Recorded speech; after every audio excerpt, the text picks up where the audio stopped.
हजुरहरूलाई एकदमै दुर्लभ हुन लागेको आयुर्वेद जडीबुटी बुढो ओखती देखाउन गइरहेको छु। तपाईँलाई थाहा छ कि छैन?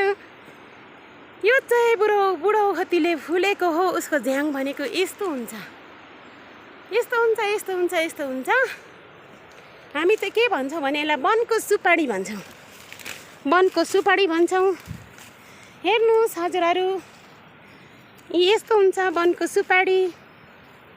यो चाहिँ एकदमै रामबाण हो के, औषधि एकदमै राम्रो, एकदमै राम्रो, एकदमै राम्रो। यतातिर प्रशस्तै पाउँछ। यो चाहिँ हाम्रो जिउ दुखेको बेलामा यसलाई पकाएर खानुपर्छ अथवा यसलाई सुपारीको रूपमा खाइराख्यो भने एकदमै हामीलाई आराम मिल्छ। खोजी खोजी खानु होला। तपाईँहरूसँग छैन भने हामीसँग सम्पर्क गर्नुहोला। हामी उपलब्ध गराउँदैछौँ तपाईँहरूलाई निःशुल्क, त्यो पनि। Thank you.